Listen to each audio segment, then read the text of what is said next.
Pilietis ir patriotas formuojasi vaikystėje. Prūsijos žūties apraudojimas paroda Hugo Šojaus muziejuje. Neringos savivaldybė kviečia kultūros ir meno kūrėjus teikti paraiškas stipendijai gauti. Genocido dienos minėjimas Šilutės evangelikų liuteronų kapinių koplyčioje. Kariuomenės pratybos Pagėgių rajone.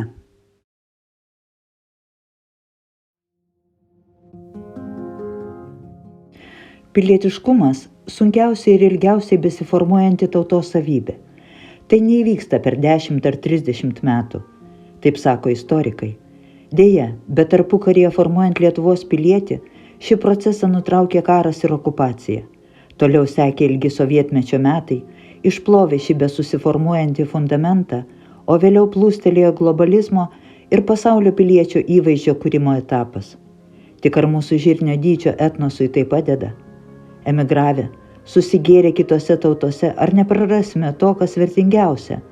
Ar likusieji čia mokėsime ir sugebėsime gerbti istoriją, saugoti atmintį ir rodyti deramą pagarbą buvusiems iki mūsų atėjimo? Ar liksime krašto patriotais? Mūsų kraštas – mažoji Prūsų Lietuva, Rytprūsiai arba tiesiog Prūsija, unikali ir stebuklingai graži teritorija, kur miega mūsų didvyriai ir kūrėjai. Rūpintis jų kapais mūsų pareiga, didžiuotis tuo, ką paveldėjome, būtinybė, kad netaptume mankurtais, kad tęstume pradėtus darbus ir būtume verti pagarbos. Spalio 16 dieną minime Rytprūsių gyventojų genocido dieną.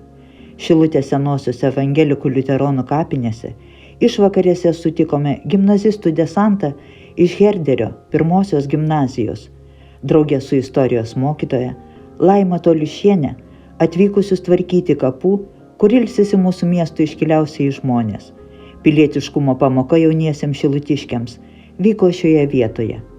Tikėkime, kad tai sustiprins jų meilę gimtai vietai ir paskatins didžiuotis, esant didžios civilizacijos gentainiais, o vėliau tą meilę perduos jau savo vaikams. Kad neišnyktume ir nesusigertume smėlin, kad tęstume istorijos giją, kuri yra kiekvienos tautos tapatybės garantas ir patvirtinimas.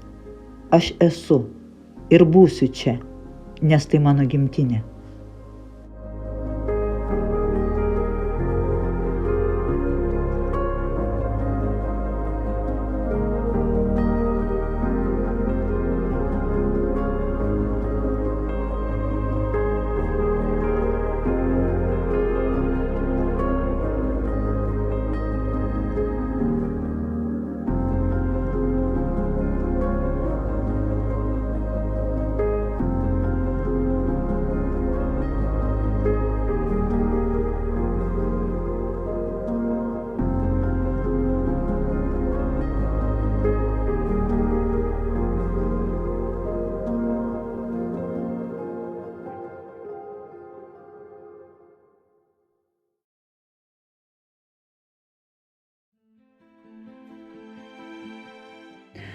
Aš prūsų lietuvis, mažosios Lietuvos autochtonas, uždraudus gimtąją kalbą vartoti, spausdinęs lietuvišką žodį, skambinęs varpą, aušrą paskleidęs, pareiškęs, dvi Lietuvos turi būti sujungtos.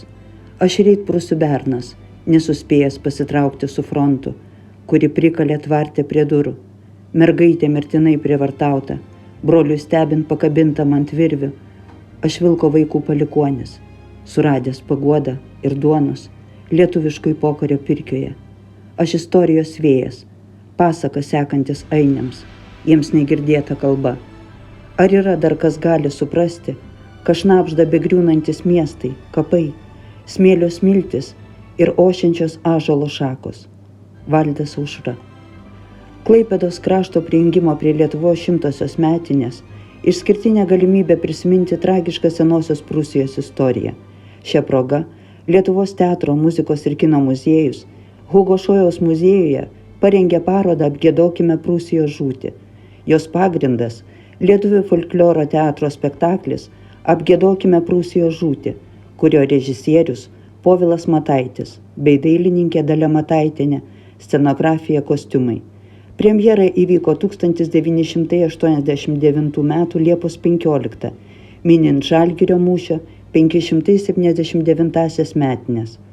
Parodoje pabrėžiamas buvusioje Prūsų teritorijoje gyvenusių žmonių indėlis į lietuvių kultūrą ir raštiją, taip pat eksponuojamos knygos, spaudos leidiniai, senosios Prūsijos žemėlapiai, Karaliaučiaus miesto planas, lietuvininkus vaizduojantis piešiniai iš Šiuco, Boko ir Hartknocho leidinių.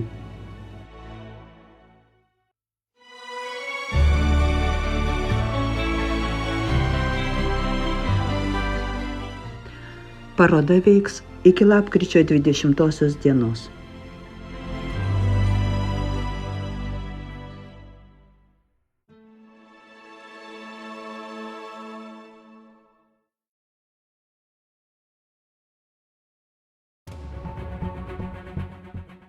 Neringos savivaldybė kviečia kultūros ir meno kūrėjus teikti paraišką stipendijai gauti. Paraiškos Neringos savivaldybės stipendijai kultūros ir meno kūrėjams priimamos nuo 2023 m. spalio 16 iki 27 dienos imtinai. Gauti stipendijas turi teisę pilnamečiai kultūros ir meno kūrėjai, Lietuvos Respublikos, ES ir trečiųjų šalių piliečiai, gyvenantis, dirbantis ir kuriantis Neringoje, atvykstantis ar pakviesti kurti į Neringą, jeigu jų veiklos objektas yra kultūra, menas ir jų sklaida. Neringos savivaldybė pageidautų kultūros ir meno kūrėjų paraiškų, kurių kūrybinė veikla arba šios veiklos rezultatai prisideda prie ugdymo klasterio kūrimo Neringoje. Paraiškos iki kvietime nurodyto termino pabaigos turi būti pateiktos Neringos savivaldybės administracijai. Stipendijos dydis ir mokėjimo trukmė 600 eurų per vieną mėnesį, trukmė nuo 1 iki 6 mėnesių. Pageidaujamą laiką būtina nurodyti paraiškoje. 2023 metais skirtų stipendijų mokėjimo pradžia numatoma gruodžio mėnesį.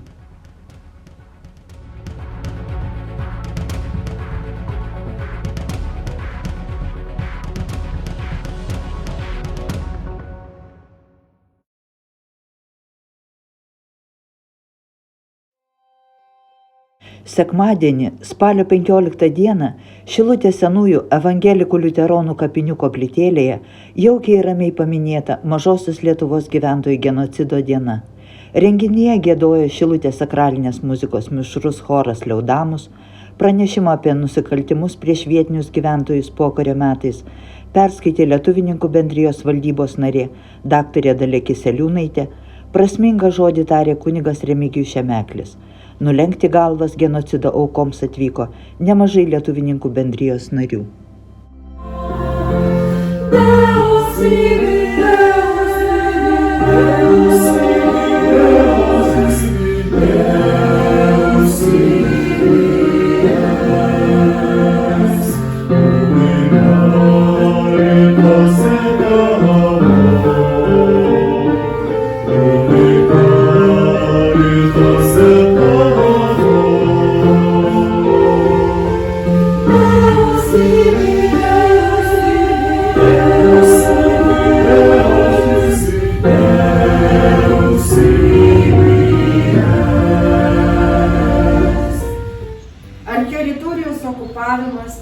Masinis vietinių gyventojų išvarymas, trėmimas, bado sukėlimas, ilgalaikė diskriminacija, kalbos, kultūros, šventyklų, tapatybės naikinimas priskirtini genocidui ar ne? Supjaustomi sofų apvalkalai, nudraskomi odiniai krėslai, daužomi veidrodžiai. Klaipėdos Valsčiaus komiteto sekretorius, dabar einantis Priekulės Valsčiaus komiteto pirmininko pareigas draugas Zimkus, užėjęs į vieną namą, pastebėjo kareivį, daužantį buožę gerą veidrodį. Į draugo Zimkaus klausimą, kodėl jūs taip darote, kareivis atsakė: daužome kas seną, naują pastatysim. Ir išėjo. Nesigrasinant ginklų buvo išprievartauta mergina. Lapkričio 21 Protniškių kaime užregistruotas faktas apie 2 kariškių pilietės B išprievartavimą.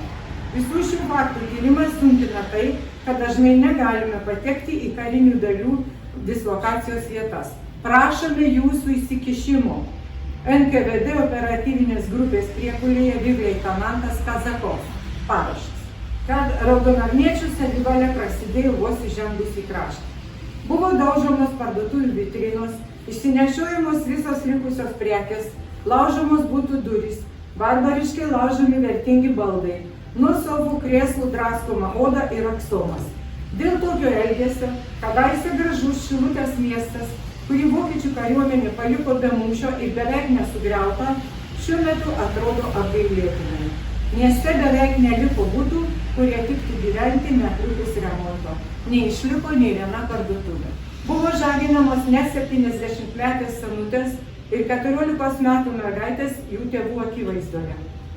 Be to, visa tai gavo tokį pobūdį, kad moterys neretai baiminasi būti sušaudytos, todėl nesipriešindamos paklūsta viršininkų liepimams ir bijo pasiskųsti. Toliau išvardinti 7 atvejai su datomis ir kaimų vardais, kuriuose minimi pavieniai ir grupiniai moterų prievartavimai, kankinimai, nužudymai ir tų moterų savižudybės. Neretai tai buvo daroma jų vyrų, tėvų ir vaikų akivaizdoje. Prisimenam, kad tai nebūtų kažkoks užmirštas skausmas, bet tai būtų ir mūsų skausmas ir malda.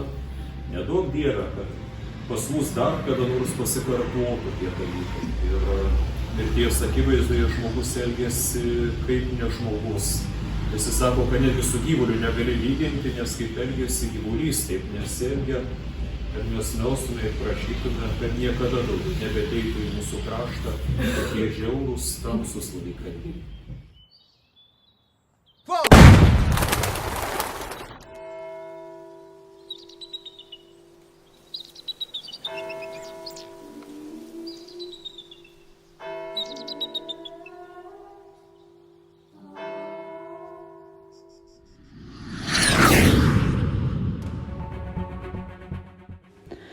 Šį savaitgalį, spalio 20-22 dienomis, Pagėgių savivaldybėje vyks Lietuvos kariuomenės krašto apsaugos savanorių pajėgų Žemaičių apygardos 3-osios rinktinės karinės pratybos. Tai suplanuoto karinio rengimo ciklo pratybos, kurios neturi sąsajų su geopolitinė situacija. Pagrindinis karinių pratybų tikslas – tobulinti ir įvertinti karių įgūdžius savo operacijų rajone, vykdant užduotis orientuotas į gynybinės operacijas. Vykdant karines pratybas, šviesių ir tamsių paros metu, ginkluoti kariai judės pėsčiomis arba naudos civilinį ir karinį transportą. Bus naudojami imitaciniai šaudmenys.